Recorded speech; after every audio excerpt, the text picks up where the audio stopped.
Greetings, fellow targeted individual. Now, I used to live in Austin, Texas. Now I live in Florida. I live in Central Florida. But when I lived in Austin, Texas, my neighbors, which lived at 1807, harassed me, and their child would harass me. It can be 105 degrees, and she'd walk up to me, come to a complete stop, and throw a hood over her head. Cops would come by the house frequently. They'd have get-togethers with Neighborhood Watch. The guy would walk out of his house, whistle, and walk right back in when he seen me. And the person that lived at 1811 next door to him told me the Block Watch captain was supporting this. Well, the first day I moved into the neighborhood, I had been confronted by a group called Block Watch, and the lady running Block Watch worked at the Texas Association of Regional Councils. She didn't run, but she worked with the Citizens Corps programs, which work directly with our representatives. They have a Department of Homeland Security committee on in every state. On a state level, these meetings are held with representatives. I contacted them, not one responded back. People I dealt with on the street were included an FBI field agent and one member of the Central Intelligence Agency, a variety of Fusion Center partners. I was harassed by kids, and I have video proof. So if you're finding that when you go out and walk or do anything human, you're being harassed, this strategy may be useful. So you can simply park your car at a plaza somewhere. You can go in that place, like one of these stores, and buy something. Or you can just park your car towards the back. If you see like a long semi, just park your car next to it. And just park at a place so that way when you get back to your car, you can visibly see your surroundings. So I try to find parking lots where when I'm getting back, it will be hard for the perpetrators to notice me, but easy for me to notice them. So my car is parked over there. And as you see, there's bushes here and there's trees. I typically like to wear a green or light brown so I can blend in. Sometimes what I may do is if I notice, let's say I get back to my car, I notice there's 12 white vehicles, all the same model. When you wear green, you're getting nearby a bunch of bushes. It's hard for them to notice you. So that way you can duck down a little bit nearby some bushes and be able to zoom in and get their tags. Let me give you an example. You see the storage box right here? That's a perfect area to park your car behind. Now, I decided to park my car next to a van. And you see how there's an exit here? So I parked my car next to that van and just simply started walking right over here. Even if you do this for 5 minutes a day, even a 5-minute walk, a 10-minute walk, a 15-minute walk can drastically improve your health and help to reduce high blood pressure. So I encourage TIs to do their best to get out at least a few times a week and walk. Get some vitamin D from the sun. Don't stay indoors depressed. This is a method which I've been utilizing to walk without being harassed because our enemies, they use stingray technology. And what they were doing to me in many states since my 20s, they were harassing me in gas stations. They were using military partners and harassing me in libraries. And they were using sheriff association members, Citizens Corps programs in Texas. And these sheriff association members would bring their kids.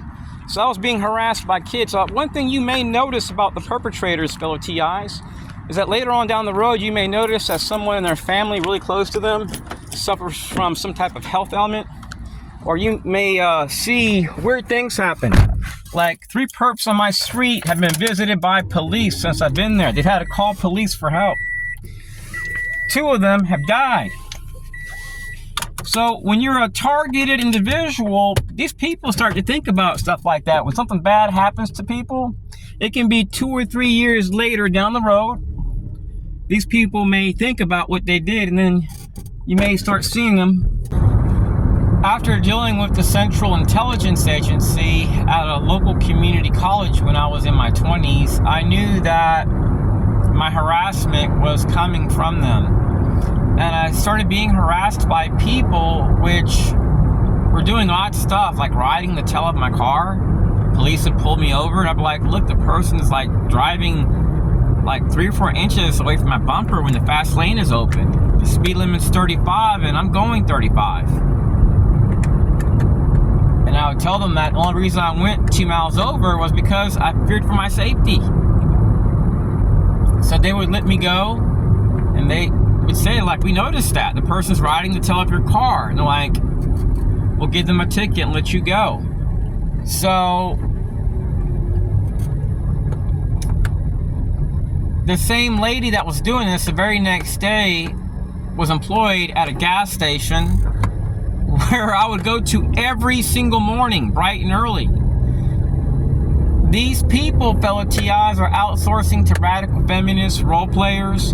They may call this an investigation. It's not an investigation. Your FBI calls it an investigation. They know, and Department of Justice knows damn well it's not an investigation. Hello, TIs. Now, you see this box right here? These green boxes? They're pretty much at every single house on my neighborhood. They even exist pretty much in every residential neighborhood around here. I have one right here in front of my house. Now, if you're a TI, you may experience some odd stuff. Recently, I made a video where I got to my house and I noticed something really odd. Once I get to the residential area, I noticed a kid, the very first house on the corner of the front entrance area.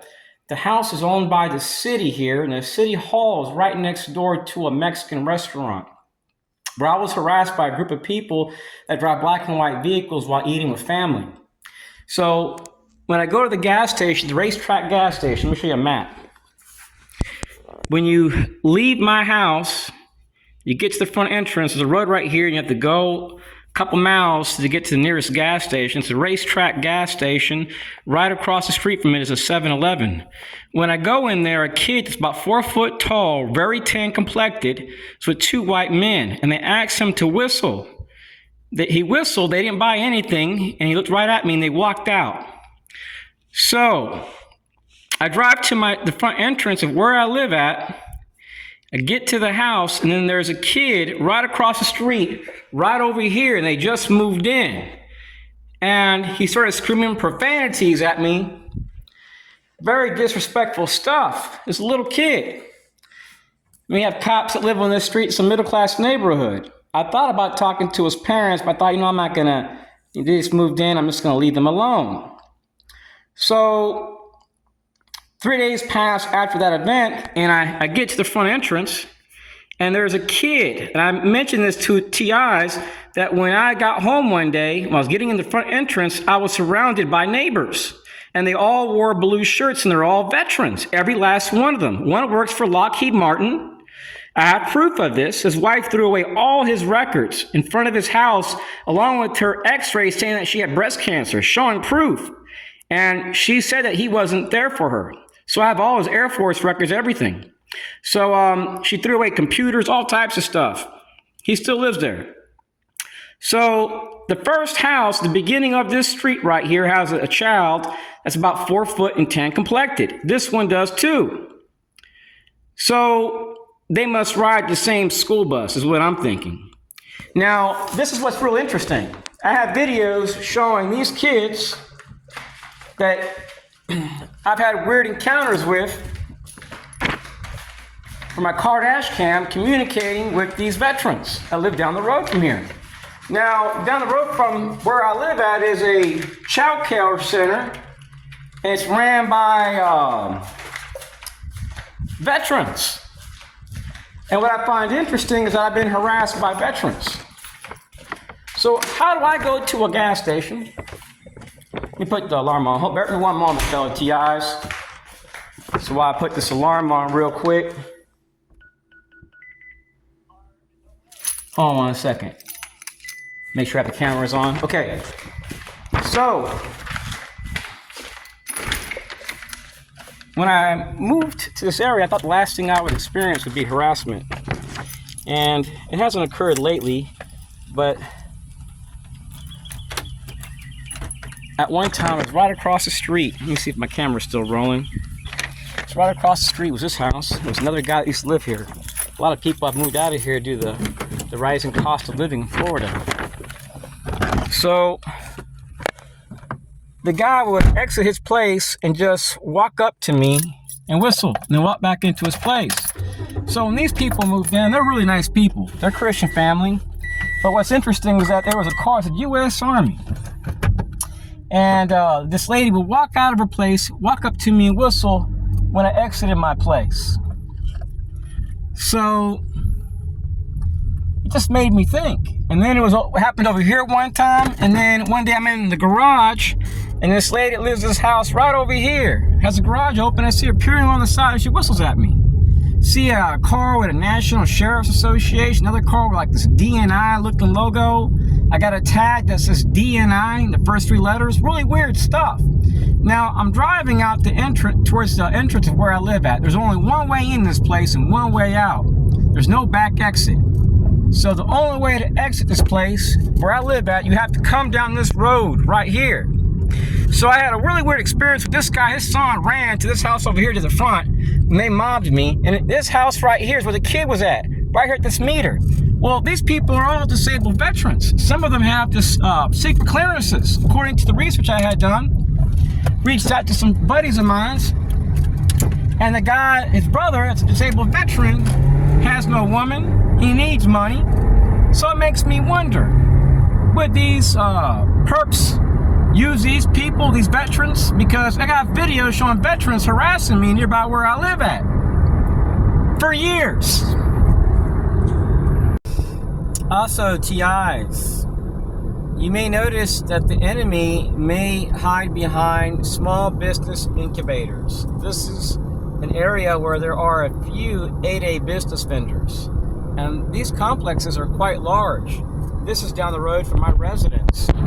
So if you're a targeted individual, sometimes the enemy will outsource to local businesses. And it can just be a regular Joe that repairs cars. Maybe he's a retired guy from the Army, and he's just trying to make some extra money. Now, the front entrance of where I live at is not over here. It's the very next entrance. Right now, I'm headed to the police department because I'm going to see about getting police reports on two neighbors which had harassed me a while back. And oddly, the only times I've seen cops were at their houses.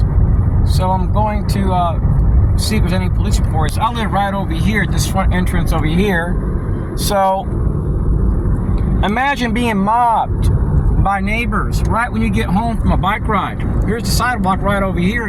It goes for miles. And I'm driving against the road, not bothering a soul. And then I had issues with a neighbor over here, where this American flag is at. Anytime I would pass by, he'd walk out with a blue shirt. And I'd be confronted by groups of veterans, which all wear blue shirts in the downtown area. Well, I found out these guys operate at a local veterans group, just a few select members.